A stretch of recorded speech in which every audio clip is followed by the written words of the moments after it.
நான் அறிந்த ஆரோக்கியத்தில் உடனிணைவது லதா ராணி. சம்மர் அப்படியே ஸ்டார்ட் ஆகிட்டு வந்துட்டு இருக்குங்க. இப்போ பார்த்தீங்கன்னா ஒரு சிலருக்கு வந்து சம்மர் சமயத்தில் மட்டும்தான் நம்ம பாடி வந்து ரொம்ப ஹீட்டாக இருக்கும். ஒரு சிலருக்கு வின்டர் சமயத்துலேயுமே ஃபுல்லாக ஹீட்டாக இருக்கும். அப்போது எந்த டைமாக இருந்தாலுமே நம்ம பாடியை, நம்மளுடைய உடம்பை வந்து குளுமையாக வைத்துக்கக்கூடிய ஒரு டிப்ஸ் தான் இது. ரொம்ப என்னுடைய உடல் வந்து சூடு, நைட்டு தூங்கி எந்திரிக்கும் போது பார்த்தீங்கன்னா காலையில் இந்த கண் வந்து இப்படி ஒட்டிடும். எனக்கெல்லாம் முதல்லலாம் அப்படி ஒட்டியிருக்கு. அப்படி அது ரொம்ப ஹீட் ஆகி கண்ணு பொங்குது அப்படின்னு சொல்லுவாங்க. அந்த கண்ணு பொங்கி அந்த ஹீட்டு ஆகிறவங்களுக்கு தொடர்ந்து 7 நாள் வந்து தொப்புளில் செக்கு எண்ணெய் அப்படின்னு சொல்லும்போது பார்த்தீங்கன்னா நல்ல செக்கு, ஒரிஜினல் செக்கு எண்ணெய். இப்போ பார்த்தீங்கன்னா இந்த பயிற்சியில் நான் கலந்துக்கிட்டு வந்ததுக்கப்புறம் செக்கு எண்ணெய் நான் எப்போ பயன்படுத்த ஆரம்பித்தனோ அப்போ தான் இந்த உடல் எடை குறையிறதும், உடல் வலி எங்கெங்கெல்லாம் நான் பெயின் இருக்குன்னு உணர்ந்தனோ அந்த பெயின் கம்மியாகுது அப்படிங்கிற அந்த ஒரு உணர்வுமே எனக்கு எப்போ வந்ததுன்னு கேட்டிங்கன்னா இந்த செக்கு எண்ணெய் பயன்படுத்துறதுக்கு அப்புறம் தான் எனக்கு வந்துச்சு. ஸோ நான் அறிந்த ஆரோக்கியம் சேனல் பார்த்துட்டு இருக்க எல்லாத்துக்குமே நான் ஒரு வேண்டுகோளாக வைக்கிறது என்ன அப்படின்னு கேட்டிங்கன்னா, முடிந்த வரையில் செக்கு எண்ணெயை பயன்படுத்துங்க. அதுதான் உடல் ஆரோக்கியத்திற்கு நம்ம செலவழிக்கக்கூடிய முதல் செலவாக இருக்கும்னு நான் நினைக்கிறேன். அது வந்து ஆரோக்கியத்தின் செலவு. ஸோ நீங்கள் அந்த செக்கு எண்ணெயை பயன்படுத்துங்க. அந்த நல்ல தூய்மையான செக்கு எண்ணெயை ஒரு 7 நாள் தொடர்ந்து நீங்கள் தொப்புளில் வச்சுட்டு வாங்க. அதுக்கு அடுத்தது அந்த 7 நாட்களுக்கு பிறகு தேங்காய் எண்ணெய், நல்ல சுத்தமான செக்கு தேங்காய் எண்ணெயை நீங்கள் பயன்படுத்துங்க.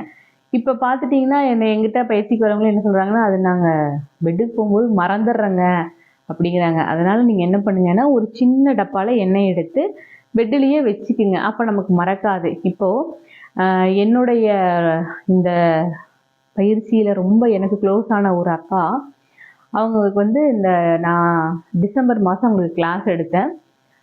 அதுக்கப்புறம் அந்த பயிற்சி நான் சொல்லிக் கொடுத்தெல்லாம் அவங்களால வந்து தொடர்ந்து செய்ய முடியாமல் போயிடுச்சு. இப்போ அவங்களுக்கு என்னன்னா ரொம்ப ஹெவியாக அந்த கழுத்து வலி வந்துருச்சு.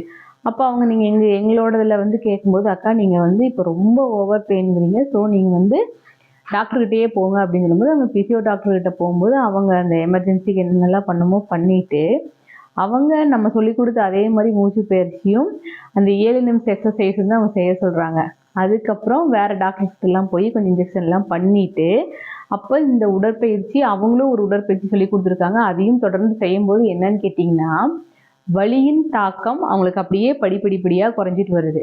அப்போ தான் அந்த அக்கா ஃபோன் பண்ணி ஒரு நாள் சொல்கிறாங்க, நீங்கள் வந்து ஏன் வந்து இவ்வளவு ஒரு ஆர்வத்தோடு இந்த உடற்பயிற்சியெல்லாம் செய்கிறீங்க அப்படிங்கிறது நாங்கள் இப்போ தான் உணர்றோங்க. ஏன்னா தொடர்ந்து இந்த மாதிரி உடற்பயிற்சிகள் செய்யும்போது நம்ம உடலில் இருக்கிற வலி வந்து படிப்படியாக குறையுது. இதே மாத்திரை சாப்பிட்டு குறையுது, அப்புறம் திரும்பவும் வந்துடுது. ஆனால் இந்த உடற்பயிற்சி செய்யும்போது அந்த வலியின் தாக்கம் படிப்படியாக குறைஞ்சி அது வந்து எல்லாமே போயிடும் அப்படிங்கிற ஒரு நம்பிக்கை நமக்குள்ளே பிறக்குது. ஸோ அதனால தான் நீங்கள் இவ்வளோ ஆர்வமாக இந்த உடற்பயிற்சியெல்லாம் செய்கிறீங்க, தொடர்ந்து நாங்களும் செய்கிறோம் அப்படின்னு அவங்க சொல்கிறாங்க. அந்த மாதிரி தான் இந்த தொப்புளுக்கு எண்ணெய் வைக்கிறது இருக்கு பார்த்தீங்களா, இது ஆரம்பத்தில் எனக்குன்னு இல்லை, யாருக்கா இருந்தாலும் ஒரு விஷயத்தை புதிதாக செய்யும்போது நமக்கு மனசில் நிற்காது, செய்யணும்னு தோணாது.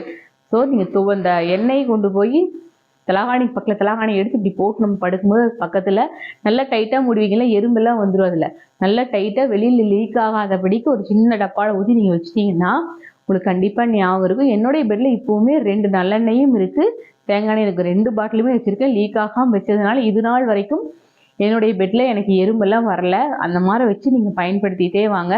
முதல் 7 நாள் நல்லெண்ணெய் பயன்படுத்துங்க. அதுக்கப்புறம் தொடர்ந்து தேங்காய் எண்ணெய் பயன்படுத்திட்டு வரும்போது நம்ம உடல் சூடு நல்லபடியாக குறையும். இந்த உடல் சூடு இருக்கிறதுனால நமக்கு என்ன ஆகும்னு கேட்டிங்கன்னா மெயினாக தூக்கம் வராது. தூக்கம் வராட்டியே நமக்கு அடுத்தடுத்த பிரச்சனைகள் வர ஆரம்பிச்சிடும். ஸோ இந்த உடல் சூட்டுனால நம்ம தூக்கமின்மை இல்லாமல் போகக்கூடிய தவிர்க்கிறதுக்கு முதல் நம்ம செய்கிறது தொப்புளில் எண்ணெய் வைக்கிறது, நல்லெண்ணெய் தேங்காய் இந்த 2ஐயும் பயன்படுத்தி நல்ல தூக்கத்தை பெறணும்னு கேட்டுக்கிறேன். நன்றி, வணக்கம்.